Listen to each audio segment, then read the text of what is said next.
mbooloo mi ñu ngi leen di nuyu vraiment am naa mbégte tey pourquoi ma wax ne am naa mbégte waaye mbégte mi doon na gën a yaatu su fekkoonte ne ñi nga xam ne fekkoon naa leen fi ñu yor ay pancarte ñu yor ay des foulards rouges ñu mën a taxaw ma wax ak ñoom foofu la sama mbégte doon ëppee ndax quoi qu'on dise ñu ngi nekk en démocratie nit ki li la naqari sa bëgg-bëgg am nga droit taxaw wax ko surtout nag fa nga ko war a waxee ndax li ñu wax yëpp fii lañ ko war a waxee mais doon na neex nag ñu taxaw li nga xam ne moom la ñuy revendiquer ñu jël seeni réponse mais maa ngi yóbbante mbooloo mi fi teew xëy na sax dinañ ko dégg pour que ñu xam ne tenir naa compte bu baax ci li ñuy wax gis naa pancarte yi liir naa ko gis naa aussi seen fulaar yi li muy wax xam naa ko mais liñ leen di assurer rek mooy tey suñu ñëw fii moo doon concrétiser maanaam wéyal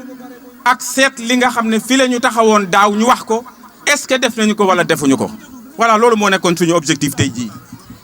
wax nañu wàllu l'école école 2 boo xam ne war na nekk Kër Moussa yaakaar naa ne loolu kenn waxatul ne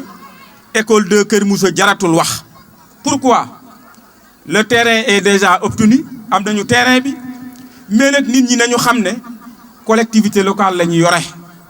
xaalis bi ñu yore nekkul xaalis boo xam ne dafa nekk ci poche monsieur le maire nu ko neex mu def et je parle sous le contrôle de monsieur le sous-préfet ici présent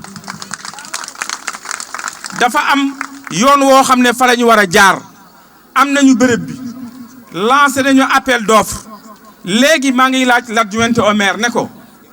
kañ la ñu defoon dépouillement mu ne ma le 22 février bi passé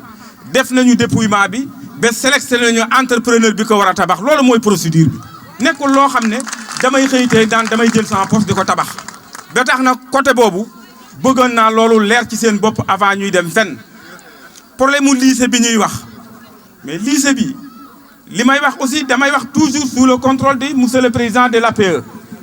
daaw nekkoon nañu dans de bonnes positions pour que ñu war a ériger fii lycée malheureusement le ministre de l'éducation nationale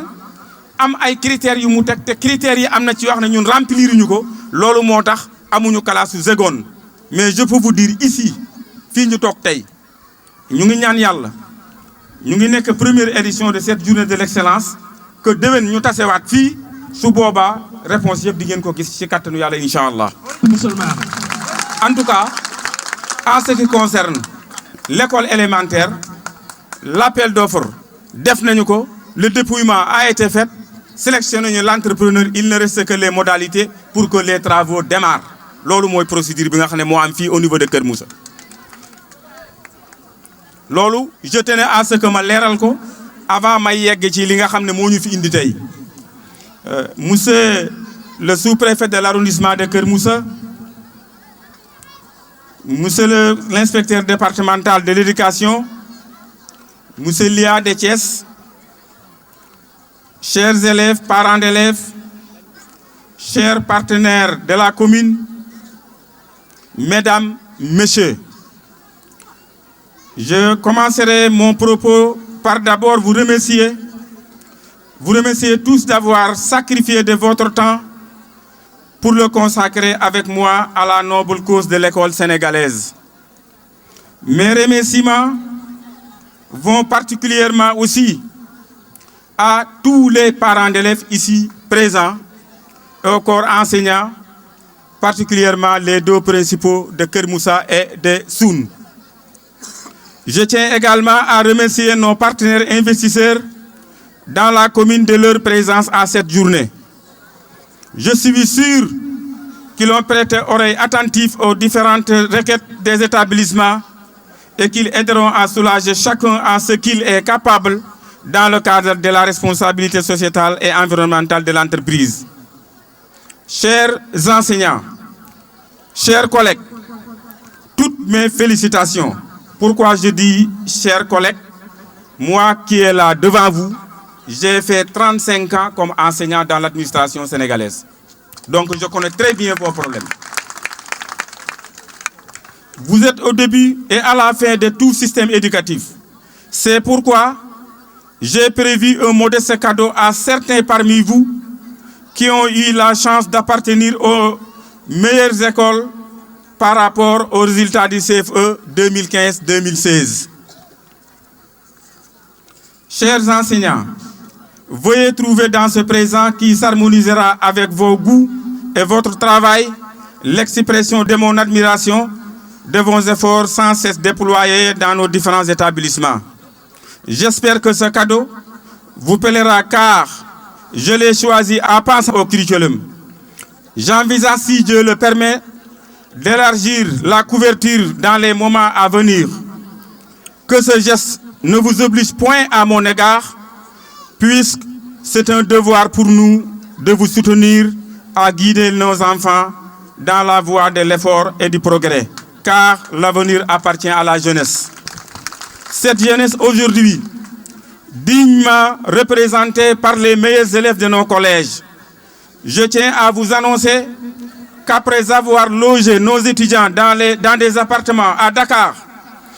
leur avoir alloué des bourses d'études pour certains et des bourses de formation pour d'autres, cette journée d'excellence, elle aussi sera désormais notre moment de convivialité et de communion de chaque année avec les moyens général et élémentaires, car elle sera définitivement inscrite dans le calendrier des activités de la commune. Chers élèves récipiendaires, ce modeste prix qu'on vous offre est pour moi un moyen d'exprimer une émotion très sincère et très vive que des mots seuls ne parviendront pas à extérioriser.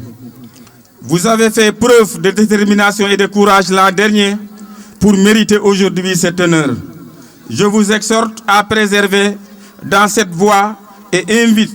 vos autres camarades à en faire autant pour participer à la deuxième édition qui se tiendra à cette même période l'année prochaine, Inch'Allah. Wow. Chers invités, je ne peux pas terminer mon discours sans me prononcer sur cet incident regrettable qui a fait rapidement le tour de la presse locale et nationale.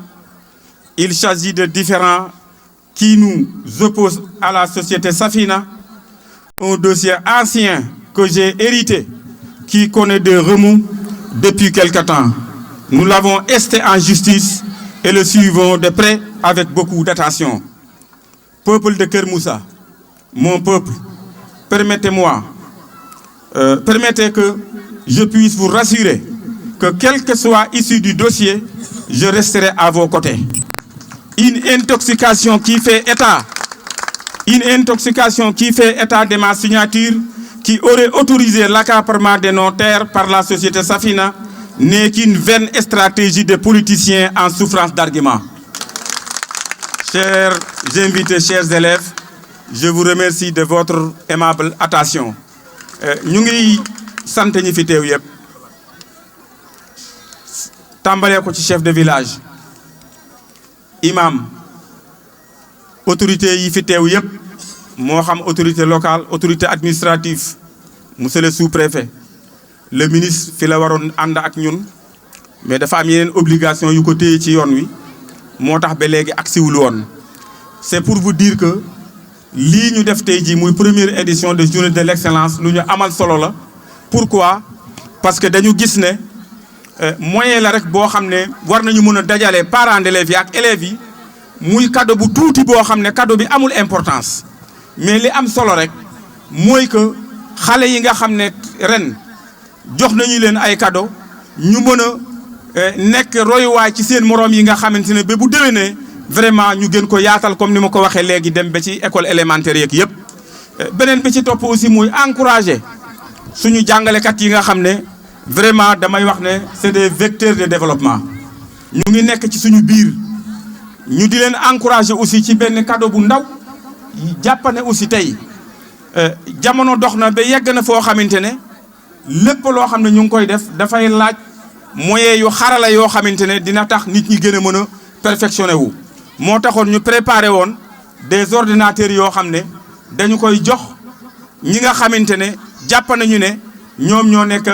école yi gën a ràññeeku ci école élémentaire yi pour que loolu mu nekk seen cadeau. beneen bi ci topp wax nañu ma ne organisateurs yi wax nañu ma ko am na yeneen ñaari cadeau yoo xam ne préparé nañu ko muy meilleur élève bi nga xam ne moo nekk classe de 3e à Soun meilleur élève bi nga xam ne moo nekk classe de 3e à Kër Moussa pour que ñu jox ko benn ordinateur portable. yooyu yëpp vraiment soo gisee ñu di ko def pour xamal leen ne ñun suñu bëgg-bëgg mooy éducation xam nañ ne droit la gis naa ko léegi ci pancarte yi kooku ñàkk ñu ko xam ñu bëgg ci def loo xam ne dina tax ëllëg nit ñi xam ne vraiment éducation lu ñu soxal la mbir la moo xamante ne aussi jàpp nañu ne dinañ ci def suñu kemtalaayu kàttan pour que li nga xamante ne nit ñi mooy seen bëgg-bëgg ñu mën ko def parce que mënuñu développer te xale yi jànguñu kooku mënul nekk moment yi xale yi nekk fii di dem jàngi feneen coono yi ñu ci def xam nañu ko man personnellement parfois damay jël sama oto muy roñ ay xale di yóbbu donc bon moment yi nga xam ne ci la ñu nekk di dem ay école vraiment jafe-jafe yëpp xam nañu ko ñu ngi taxaw pour que jafe-jafe yooyu incha allahu bu ëllëgee mu nekk souvenir yoo xam ne kenn dootu ko waxati. liñ doon wax sànq nag xam nga jamono yi ci ginnaaw dafa am coow lu fi jub fii ci biir dëkk bi muy le problème des safina filfili ma di leen xamal ne yooyu yëpp dafa am ñoo xam ne li leen animé wax naa ko léegi mooy politique moo leen animé ñun politique indiwuñu fii xam nga lu ñu indi fii tey mooy loo xam ne dafay jëmale njàng mi kanam loo xam ne dafay jëme élèves yi kanam loolu moo ñu indi fii mais bu dee politique rek nañ dem ca géew ba ku mën sa morom duma kooku ragaluñu ko géew baa ngi fële mais loolu indiwuñu fi kooku dama ko wax rek pour leeral loolu. beneen bi ci topp muy le cas filfili ñu ngi ci dossier bi liñ ci mën ñu ngi ko ciy doxal mais dañuy wax toujours ne dossier dafa daan toll foo xam ne bu nekkee ci loxo yoon mayetul kenn pour nga toog nga naan lii laa ciy wax la ngeen ciy wax mais ku ci ne xam na ne ñun suñu bëgg-bëgg mooy bëgg-bëggu askan wi mënuñu ànd ak jamais ku dul population bi moom la ñuy àndal tey moom la ñuy àndal ëllëg ci seen bëgg-bëgg bon ñu ngi sant ñëpp di gërëm ñëpp vraiment di féliciter élèves yi nga xamante ne tey yàlla dogal na ñu war leen a jox seen i neexal di ñaan ñi nga xamante ne aussi ñoo ci des bu déwénee vraiment ñu defee ko fii alternativement là monsieur les principaux maa ngi leen koy ñaan ren bu ñu ko defee fii déwén ñu seet feneen foo xam ne ñu ngi ko fay defee ñu ngi sant ñëpp di gërëm ñëpp wasalaam. lii aada la ci école du guléet donc moo tax dañuy féliciter monsieur le maire ak ñi mu àndal ñëpp principaux yeeg ñëpp ci bi ñu jàppee bés bii fas yéene ko def te wax nañ ko léegi dañ ko fas yéene saxal yal na yàlla def at bu nekk mu gën a jëm kaw gën a màgg gën a kawe. élèves yi itam lii ngeen di gis tey tout à l'heure ñu war leen jox li ñu am ndax loolu seen mérite la yéen ñi nekk ak ñoom ci classe yi yéen it na ngeen góorgóorlu ba déwén suñuy jox ñii ñu jox ñii waaye yéen it ngeen bokk ci. loolu nag mooy am jom da nga koy teel a am boo nekkee xale parce que nit lu mu war a reyante mooy kenn du ma gën ci lu baax kenn du ma ëppale ci def lu baax waaye bon rek loolu yomb na loolu raw ci yomb na lool raw ci mbaax moo jafe te baax nag bari na façon mooy commencé déggal say waajur d'abord mooy commencé di def li ñu la sant di xool li ñu la sant di wax li ñu la wax loo waaye xale bu jógee pour nax ay waajuram pour di leen nax naan maa ngi jàngi fekk jàngiwuloo di dugg sa la yoon nekkul boo màggee di nga ñee say morom te gis nga li ñu leen di wax nii dafa soriwul yàggul ku am 17 ans fii ak 5 ans rek nga gis sa ay morom yu commencé liggéey boo demee tuuti nga dem 30 ans nga taxaw ci télé naan kay ñëw bokkoon classe alors que yow mënoon ngaa nekk place am nañu moytu loolu xale yi moment bii la jotee moment bii ngeen ko war a defee moment bii ngeen war a jox jàng ak bu mu am parce que état bi mairie bi seeni wajur ñëpp dañ ciy def alal boobu nag warul nax saay alal boobu yéen a ko war a fructifier mooy ngeen dem ci ay situation yoo xamante ni da ngeen di mën a jëriñ seen bopp jëriñ réew mi loolu mooy bañ a yàq alal boobu ñuy def ci njàng mi donc yéen ñëpp ñu ngi leen di jox yóbbal boobu pour ngeen def ko xam naa ne fi ñu toll nii xale yi yàkkamti nañu pour jot seen neexal yi donc maa ngi daaneel foofu kàddu gi di leen jërëjëfal asalaamaaleykum wa rahmatullah